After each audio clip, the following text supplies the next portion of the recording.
Buenos días desde Barcelona. Bienvenidas y bienvenidos a la segunda jornada de Be New. Este evento, esta cosa nueva, difícil de definir, inventada y creada por el Consorci de la Zona Franca de Barcelona y que se ha convertido en la primera gran cita para la reactivación de la economía global.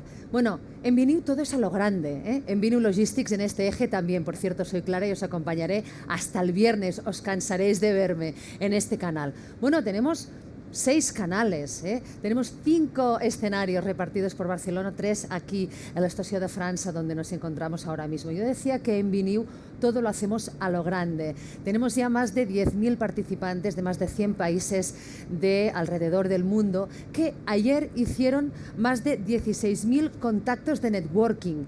Be New ha creado una plataforma nueva, sin precedentes, con un algoritmo que permite, pues eso, juntar empresas y personas con proyectos afines y crear así contactos fructíferos que lleven a alguna parte. De momento ya tenemos más de 16.000 y aquí hoy van a pasar muchas cosas como siempre. Como os decía, estamos en la Estación de Francia de Barcelona. Para los que no hayáis estado nunca en la ciudad, deciros que tenemos el mar muy cerquita. El mar Mediterráneo está aquí al lado. De hecho, yo creo que si hacemos así, casi se oye el mar. Se siente la brisa, su presencia silenciosa y constante, como el mantra de sus olas. Qué bonito es el mar. Inmenso y querido, mar Mediterráneo, a veces sutil y a veces violento, refugio de ilusiones y escenario de naufragios de cientos de miles de inmigrantes que cruzan sus aguas buscando una vida mejor. Por sus aguas también han navegado millones de toneladas de mercancías a lo largo de los siglos y ahora ha llegado el momento de actuar para reposicionar el Mediterráneo como la gran plataforma logística del flujo este-oeste y como la mejor opción para canalizar la carga entre Asia, África y Europa. Es decir, que la logística nunca ha sido tan importante como hoy. La pandemia del COVID-19, tenemos que hablar de ella otra vez porque ha demostrado que la logística debe evolucionar para construir cadenas de suministro más sólidas. De hecho, ayer, a lo largo de casi todas las ponencias, se habló de este tema. La región mediterránea necesita colaborar para aumentar el comercio intrarregional y de eso vamos a hablar ahora en el siguiente panel. Os presento a Ana Escoda. Ella es responsable de proyectos europeos de ASCAME, que es la Asociación de Cámaras de Comercio e Industria del Mediterráneo. Ella será la moderadora del primer panel de este miércoles. Ana, bienvenida. Gracias. ¿Qué tal? ¿Cómo estás? Muy bien, muchas gracias. Ana, ¿el Mediterráneo sigue siendo esta gran plataforma logística de primer orden? Sigue siendo y es importante que nos focalicemos en ella para que realmente construyamos una región en la que el sector logístico sea puntero. Pues nada, pues te dejo porque hay mucho de qué hablar. Hasta ahora mismo. Thank you, Clara. Thank you for the introduction. It's a great pleasure to be here with all of you and such an interesting panelist also. First of all, in that way, in order to introduce the speakers and the session topics, I'm going to go one per one. First of all, through President of Port Authority of Tarragona, Josep Maria Cruzet. It's a great pleasure to have him here today. We will have the pleasure to put on the table the new paradigms in the port system and logistics sector due to COVID-19 also, and due to also the USA and China duality, also facing the Brexit and the context in the Middle East, and focusing on strategic location of Catalonia and Tarragona in the logistics sector. Okay.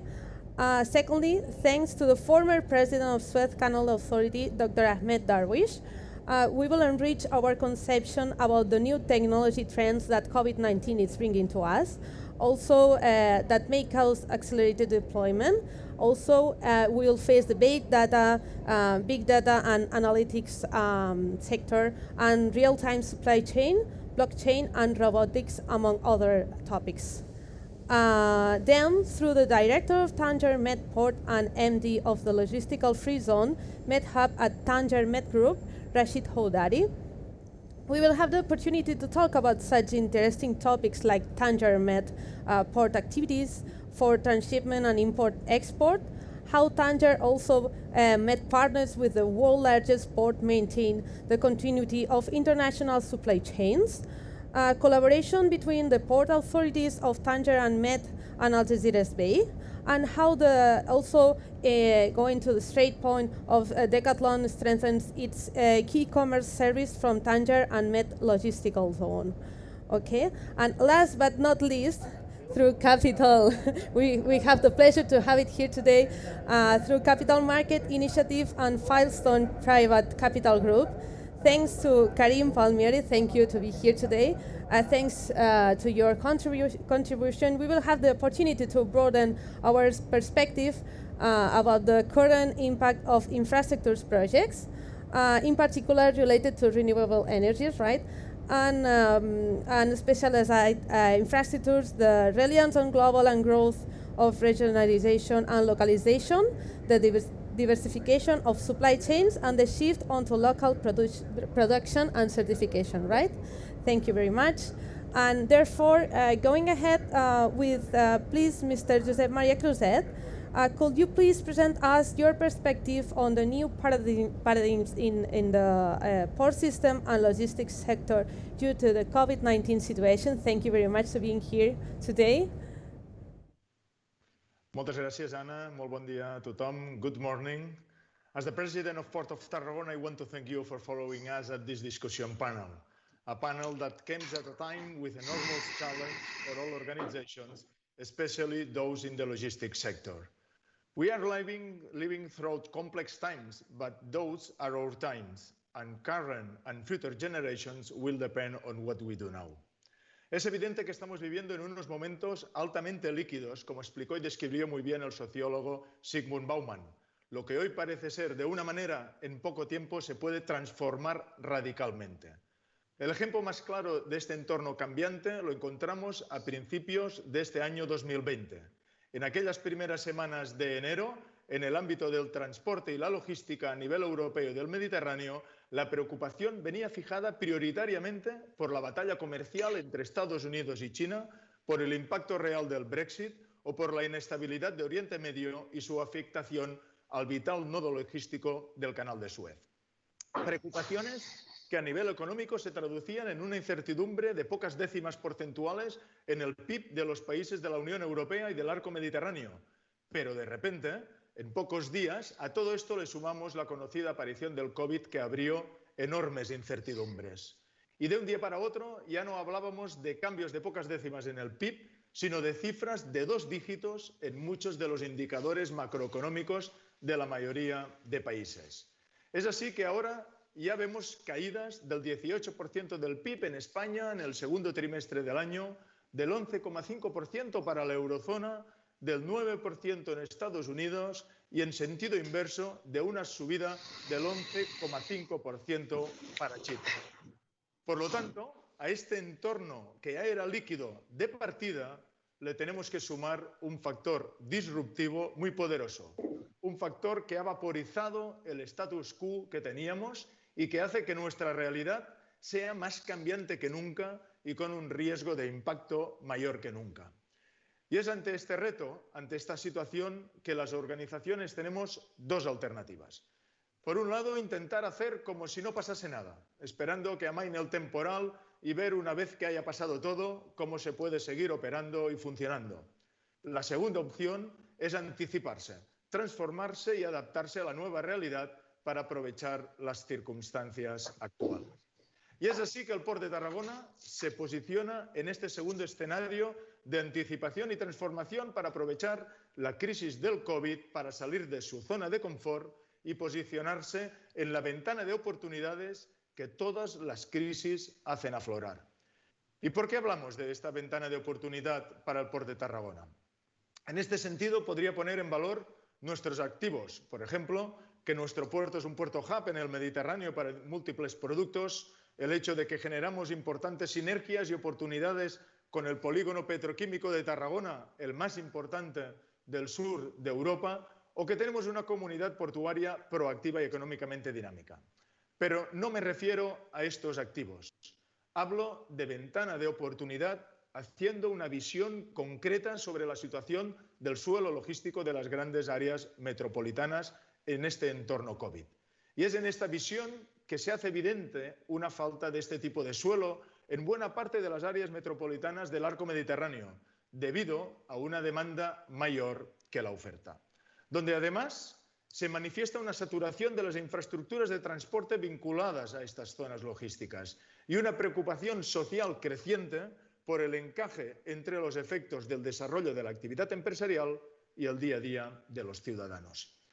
A la falta del suelo logístico hay que sumarle, además, en el contexto actual, una divergencia creciente entre las legítimas expectativas económicas fijadas por los propietarios del escaso suelo disponible en las áreas metropolitanas y el precio que los agentes económicos pueden o quieren asumir en un contexto COVID.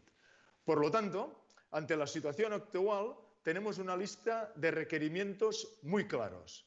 Necesidad de una mayor oferta de grandes superficies logísticas a un precio adecuado al contexto actual, con buenas comunicaciones tanto en el ámbito terrestre, ferroviario como en el marítimo, que no generen conflictividad social y además garantizando un desarrollo sostenible e integrado en el entorno.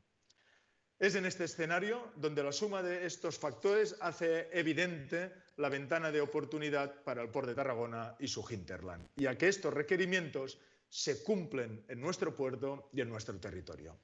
Por ejemplo, en cuanto a la disponibilidad de grandes superficies logísticas, según datos oficiales, nuestro territorio es el que ha experimentado un mayor crecimiento de suelo logístico. En los últimos años hemos registrado un incremento del 14%, muy superior, por ejemplo, al 4,6% de la provincia de Barcelona. Y esto sin contabilizar que en este momento en el propio Port de Tarragona estamos desarrollando una nueva zona de actividades logísticas de 1 millón de metros cuadrados y con posibilidad de construir naves de hasta 170.000 metros cuadrados cada una. Nuestra ZAL, situada en el centro del puerto, se encuentra a escasos metros de las diferentes terminales marítimas, está conectada a las vías terrestres de alta velocidad y con enlace ferroviario construido y operativo con el centro de la península o bien con Europa. Por lo tanto, tenemos disponibilidad de suelo excelentemente conectado, se puede obtener a un precio altamente competitivo y en un entorno sin conflictividad con otros sectores de nuestra sociedad. En cuanto al requerimiento de buenas comunicaciones no congestionadas, que era otro de los requisitos clave identificados, por la parte marítima, el Port de Tarragona cuenta con muelles de hasta 20 metros de calado que permiten la recepción y expedición de barcos de gran dimensión y donde el actual terminal de contenedores tiene una capacidad de crecimiento de unos 400.000 TEUs anuales. Por la parte terrestre, mediante la conexión directa de menos de 5 minutos, los camiones se pueden incorporar a las vías de alta velocidad en todas direcciones sin cruzar las zonas urbanas. Y por la parte ferroviaria, el Port de Tarragona ya tiene ejecutadas todas las infraestructuras para poder operar a través del corredor del Mediterráneo desde el primer momento que éste se ponga en servicio. De hecho, y de acuerdo con los nuevos retos del Green Deal, el fomento del transporte ferroviario es una de nuestras apuestas claras. Por ello, el Port de Tarragona está construyendo una terminal intermodal en Guadalajara, a las puertas de Madrid, una terminal con conexión directa con la del propio puerto y que actuarán conjuntamente de puerta de entrada y de salida de mercancías desde el centro de la península hasta el Mediterráneo. Y finalmente, el último de los requisitos que identificaba en la primera parte de mi intervención, y no por ello el menos importante, el desarrollo sostenible. Entendemos que en el mundo actual y acrecentado por el impacto COVID, el desarrollo económico debe ir vinculado siempre, sí o sí, al desarrollo sostenible. Es por esto que hemos incorporado en nuestro día a día los ODS de la ONU y en este sentido estamos logrando grandes objetivos, por ejemplo, la reducción de más del 90% de la huella de carbono de la Autoridad Portuaria de Tarragona o bien la restauración de más de 350.000 metros cuadrados de espacio natural protegido situado en las inmediaciones del Port de Tarragona. En definitiva, 5 requisitos logísticos que tenemos totalmente resueltos y a disposición del mercado. De hecho, si realizamos una visión de conjunto y a pesar de la crisis derivada de la pandemia del COVID, el aprovechamiento de la ventana de oportunidad que tenemos frente permitirá que el puerto de Tarragona sea llamado a ser uno de los principales puertos del sur de Europa, un puerto al servicio del mercado logístico en este escenario que planteamos hoy de crisis COVID. Por lo que muchísimas gracias a todos por vuestro interés. Thank you very much. Thank you. Thank you very much, Josep Maria Cruzet. It was a great pleasure. Thank you very much for your interesting contribution you shared with us. Moving to Dr. Ahmed Darwish, we have to apologize that we are facing some kind of connection problems with him, and therefore we will have to move to our third panelist today, which is Mr. Rashid Houdari. Thank you very much to be here with all of us today. Can you please explain us how is TangerMed managing its new challenges in order to ensure the continuity of operations and satisfaction of its clients? I think you can hear me well now. Very well. Well, thank you very much for inviting us to this panel, and I'm glad to be here and exchanging with the remaining people. Well, TangerMed, for those who don't know exactly some key figures, it's a young port. It's only 15 years old, but it's growing very fast. TangerMed today is the first port of Africa, and it has also the highest capacity today in container activity in the Med Sea. It's a young port, but it has been growing up very fast. We have reached almost 5 million containers last year and exporting almost 500,000 cars. We have a lot of flows with Spain, very important, not only in passengers, but mainly in trucks. So that's why, yes, we do have challenges, like every port has challenges, especially in this 2020. The challenges have touched almost all regions of the world and all activities. Probably the main challenges we had this year is to keep succeeding in our activities, especially that we opened last year TangerMed 2. It's a new port. It's even bigger than TangerMed 1. So we had a challenge to keep succeeding in its activities. The port has almost 7,000 people working in the port. So because of the COVID crisis, there was many security measures to keep in place. We had to keep the trust of the clients, the ship owners, the truck transporters, the freight forwarders. These are daily challenges that any port had to keep security and safety for the employees. Of course, our main challenge is to keep our import-export flows going up very well with Europe. You have to remember that TangerMed is only 14 kilometers from Europe. It's the shortest distance from Africa to Europe. This 14 kilometers is so attractive, not only for containers, but it is extremely attractive for trucks. There is about 350,000 trucks per year that go from Morocco to Spain through TangerMed, mainly to Algeciras. It's a very important flow, not only for Spain, Europe, but also for Morocco and Africa. And it was absolutely impossible for us to stop or retain this kind of flow, because many clients behind count on us and on Spanish ports to keep this flow going up. Also, the other challenge is to keep our position in the Mediterranean Sea and African market as a big hub for transshipment. Out of the 5 billion containers we do every year, about 40% of them is only with West Africa. So we have to keep this flow of goods going to West Africa. They depend on ports like TangerMed. So we had our job to do. But I'm quite happy to say that, generally speaking, TangerMed have managed to keep all the activities working 24 hours per 24 and 7 days a week. We had gone through the COVID for the past 7 months.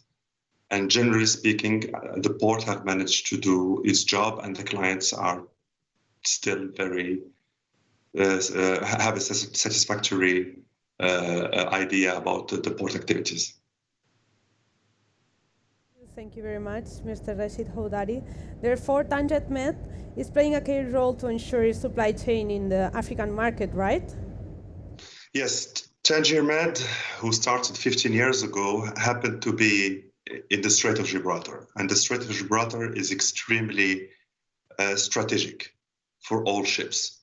So you have the main flows of the world coming from Asia through the Suez Canal, and then they have to go out of the Mediterranean Sea.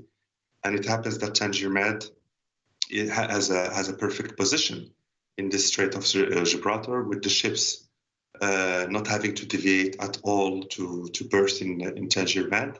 So Morocco have prepared a very good infrastructure in Tangier Med, allowing the biggest ships of the world to come to the ship to do this transshipment, and then from Tangier Med, resending the goods to West Africa. So as I was saying, out of the 5 million containers we do every year, 40% go to West Africa.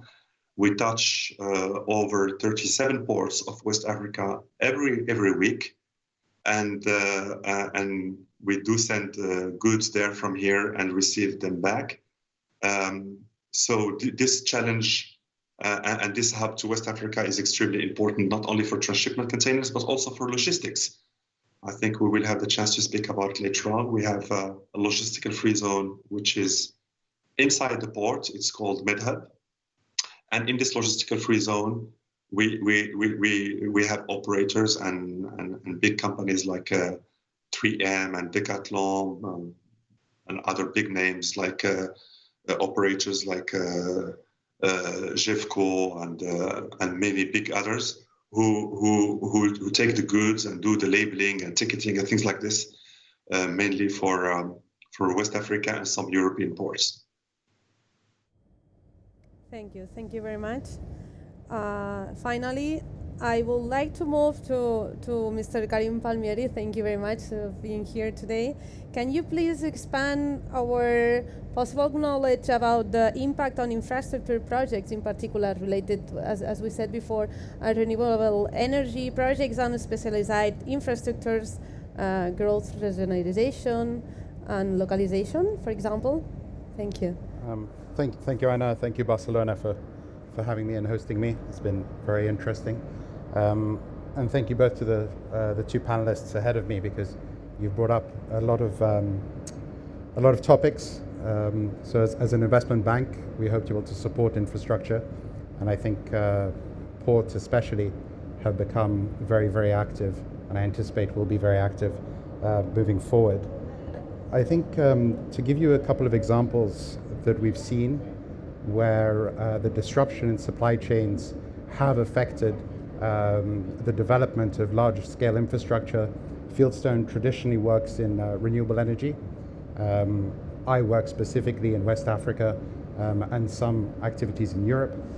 And we've seen that actually some of the renewable energy projects have stalled, not just because they rely on global supply chains, so for equipment from the US and China, and so not able to get the hardware in place, but also have lacked from critical specialized labor or skilled labor in terms of executing feasibility studies, executing technical studies and due diligence that have been able to allow projects and finances to come in.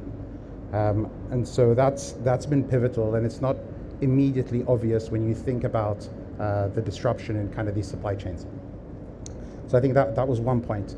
And from an investor standpoint, what they're looking for today is actually a shift in these developers looking at shorter supply chains, accessing suppliers which will be kind of more regional, as opposed to depending on kind of purely the price competitivity of equipment. So that's on a global perspective, and I think that will definitely help Mediterranean logistics and impact Mediterranean logistics. I think the second part, which is some of my more favorite examples, is on the SME level. So SMEs have been really quick to move on this. Something that's quite, I guess, close to home is in the agricultural space. Some SMEs and investment funds that can move quickly have shifted from relying on US suppliers, again, actually also Latin American suppliers, and moved to shorter supply chains. This has been sort of very interesting for Spain and I guess Morocco, because especially kind of in the citrus and some of the berries, we've seen funds shift from moving into Morocco. So where they were traditionally just in Spain, they're now looking to access more kind of broader markets down the West African coast. So I think that will be very interesting. And again, both thanks to all the ports, including Tanger Med, we expect that distribution to be more Mediterranean focused. So I think that's very important to note. And again, when I say this from an industrial standpoint, the financial community, whether it's funds, investment institutions, banks, and even some of the development banks, have been very supportive of this kind of trend. So I think that's that. The last one, which I think is important to highlight, is technology transfer. And when I say that, not only technology transfer into emerging markets, but also the development of a lot of innovation in terms of automation for supply chains. So I'm sure we're going to come on to 3D printing at some point. And then in other ways is actually renewable energy and energy efficiency, which allows markets to be able to be more autonomous. So I think that's something that's very important. I think lastly, a very important thing is to say that to finance all of this, a lot of the private equity firms, and I think also a lot of the traditional development institutions who will back the infrastructure, have become very active in trying to find ways to support this recovery, not just in the short term, but also in the long term. I guess from my other panelists, they will have good ideas on how and where the cash is coming from, but it's interesting to see aligned strategies. Sorry, that might have been a bit longer than you were expecting. But, no, that's great. That's great. Thank you very much. Right. Therefore, it exists a kind of shift onto local production and certification, right? Yep. So we see. I mean, it's a lot of I guess readjustment, which you would expect in such disruption, and it's the adaptation of on the one side, industrials and companies looking to pivot their activity. So some have really taken the time and said, you know what, which way are we going to go? Where they traditionally wouldn't have moved into serious innovation, examples, digitization, etc. Now they've taken that time and said, you know what, it's an appropriate time to shift. And on the other side is a readjustment from the investment community to say, how do we support this? And again, I think some very interesting ones come from development institutions, the US supporting large-scale supply chains, as well as kind of the rise of startups and venture funds.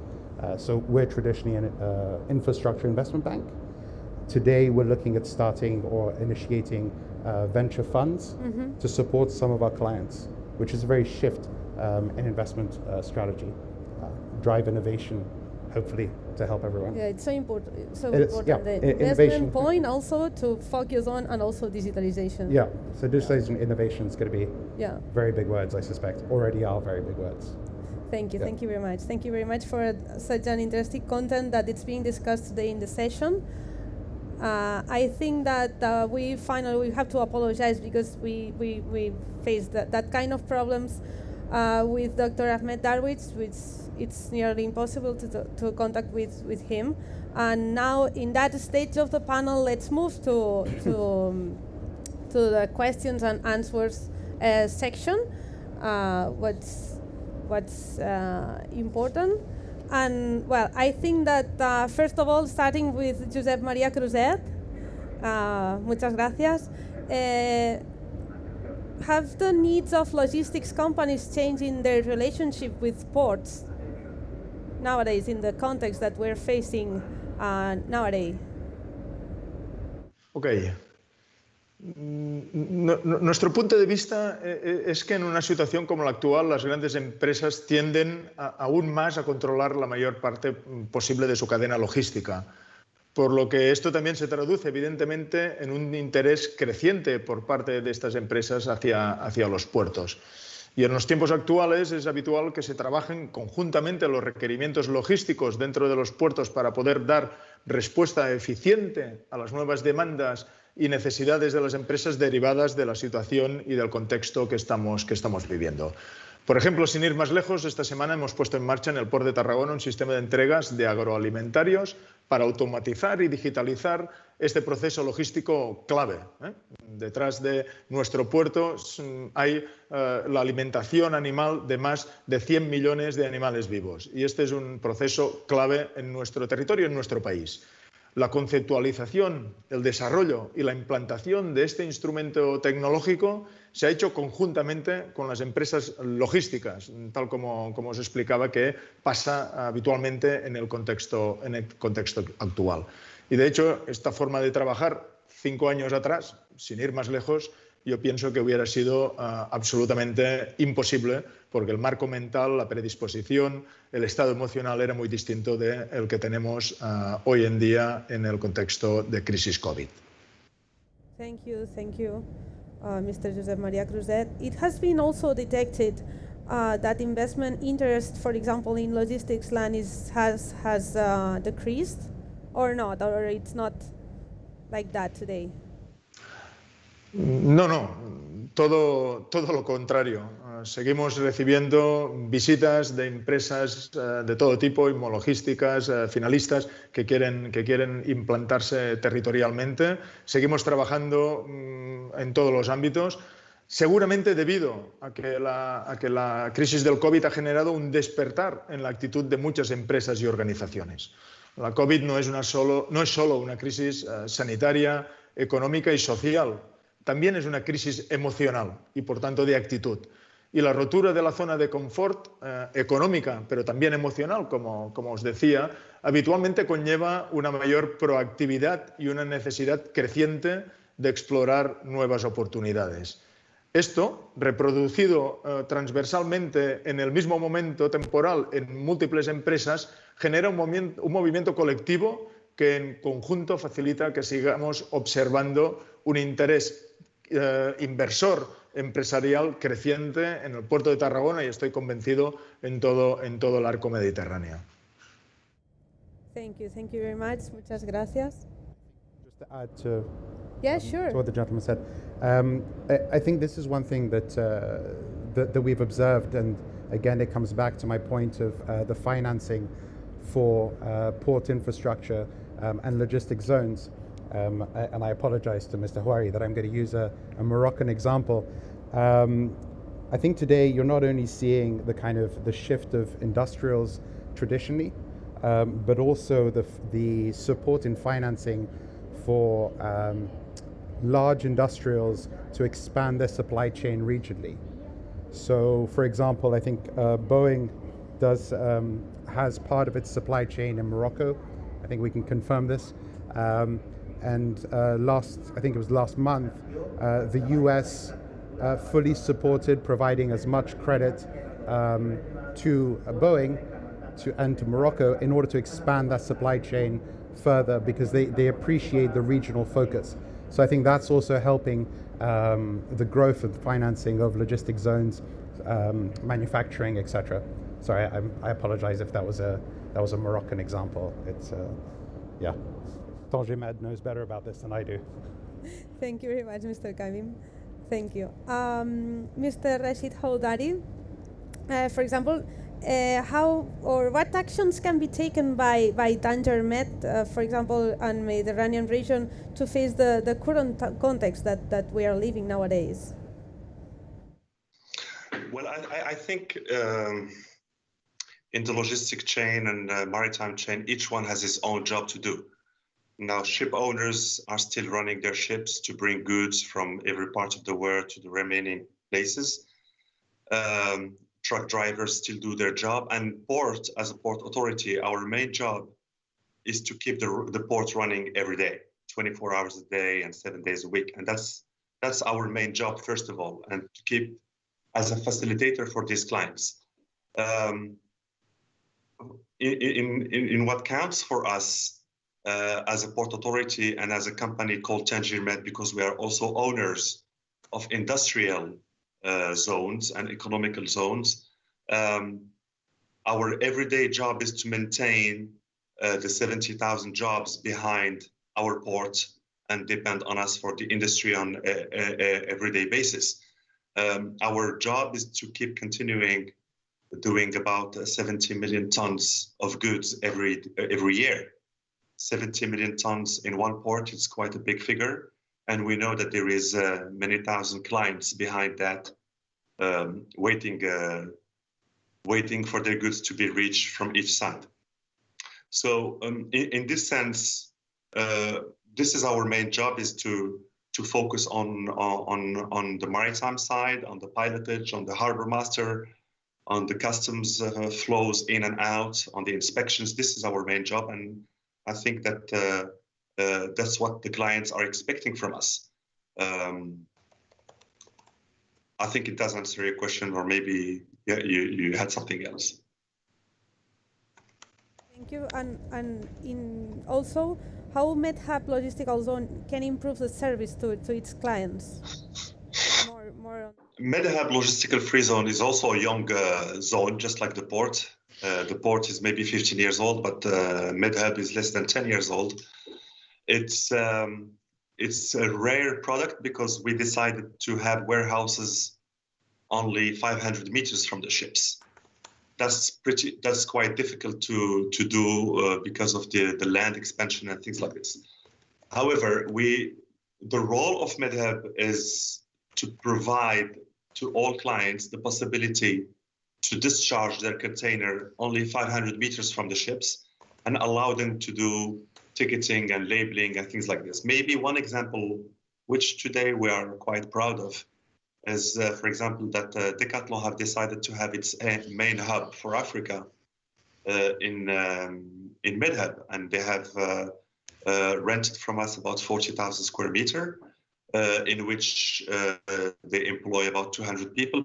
But what is important is to say that a port which is strategically well situated with warehouses inside the port can attract goods from 20 countries, do the minimum labeling and ticketing necessary, and re-export the same goods to another 20 countries, all in Africa, to make sure that these countries can receive the goods in a shorter time. So this is the main job of MedHub, is to link the maritime side with the handling port side, with the pallet storage and ticketing and labeling. Okay, thank you very much, Mr. Rashid Howdari. I think that finally we had the pleasure to connect with Dr. Ahmed Darwish, right? I'm going to ask you some questions to introduce your interesting topics. Okay, thank you very much for being here today. For example, are we going to see higher costs overhead due to the introduction of the trends that you expected to talk about this COVID-19 era?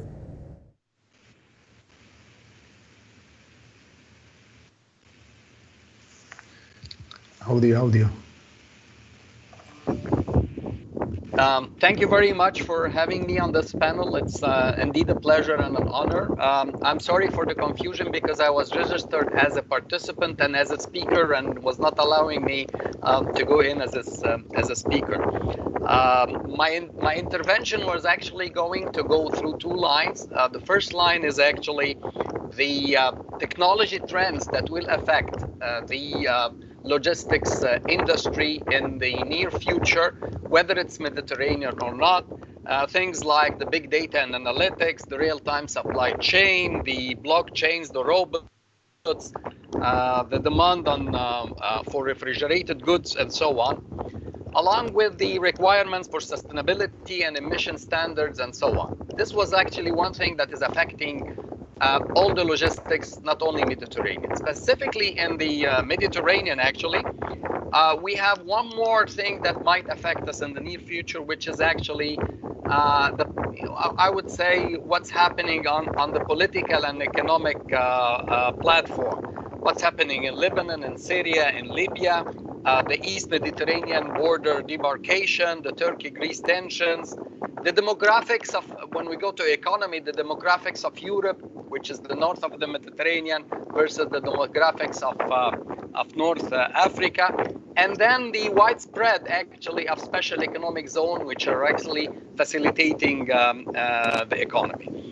If we go back to the to your question regarding the higher cost of logistics due to these trends, the answer is on the contrary, actually, because the more actually we have more data, we analyze them, the more we use actually the real-time supply chain, we're going to see reduction in our costs regarding how we are handling our logistics. So these technology trends are actually helping us in the positive direction.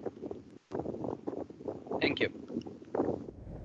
Thank you, Dr. Ahmed Darwish. Thank you very much.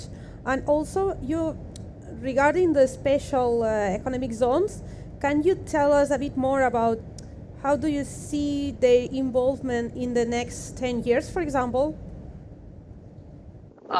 As I mentioned very briefly, special economic zones actually, they enjoy what you call a little bit of independence from what is happening inside each country. You know, Tangier was an example, and we have other examples too, the special economic zone in the Suez Canal. This independence allows them actually to cut the red tape, allows them actually to have less bureaucracy, allows them actually to do some innovation business models. If this is on the rise, actually, it will facilitate lots of businesses to be done in a different way and in a different mood. So my guess is actually that those special economic zones will not only positively affect what is happening, but they will push the inside of the country to try to catch up with what those special economic zones are doing. So they will play a very good role in the next 10 years. Thank you. To that, if you want. Sure. Sorry, just to expand on that a little bit, if I can. I think in terms of the investment that we've looked at from a government perspective, traditionally it's been on a specific power sector, specific logistics sector. I mean, ports are a slight exception, but today governments, international institutions, and even some of the private sector are looking at how to reconfigure the financing of special economic zones. I think this has become a trend, and it's been a growing trend in emerging markets. But today we see even the US picking up models of special economic zones to high-speed industrialization.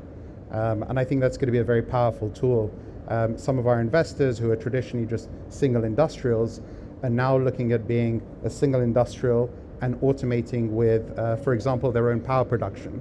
All that within the context of industrial zone, which gives it that extra uplift. And we found that even from an investor standpoint, that's actually accelerated the interest. So even in the innovation in kind of both the financing and the underlying infrastructure, I think it's become a very powerful mechanism. So I'm glad that came up. Thank you very much, Mr. Karim Palmieri. Financing is always like that. It was great. And also, in your contribution, you talk a bit about renewable energy projects, and also Mr. Josep Maria Cruzet talked about a Green Deal. And what do you think about that? Will be more and more present in logistics, the renewable energies? Yeah. So I think just off my last point. When new developments are being thought of, obviously there's the immediate need, both in terms of kind of the supply of service, as well as kind of the manufacturing, but also the way that these will be financed in the future. So whilst we're saying today, you know what, it's imperative to kind of put in place power infrastructure for industrialization, some companies are looking 10, 15 years ahead saying, well, we're going to need sustainability markers in order to refinance in the future. And I think that's also been a driver on the pure financing side. I think in terms of sustainability within ports, logistics, industrial zones, that has been a major factor. For example, I think my Spanish isn't great, but having green space aside from the major activity is something that's imperative in any infrastructure. And I think especially ports and logistics zones have tapped into that. The last part, which finally is almost self-evident, is having renewable energy sources. So where before it was either depending on the country's energy source, it's now independent and usually renewable energy source to power those industrial zones and logistics. So I think, and that's in the Mediterranean, we have sun, we have a lot of wind, and so that's going to be, I think, an advantage for us as well. Sorry, that's Thank you. all I have to say. Thank you very much for your work and interesting answers. Now we are reaching the end of the panel.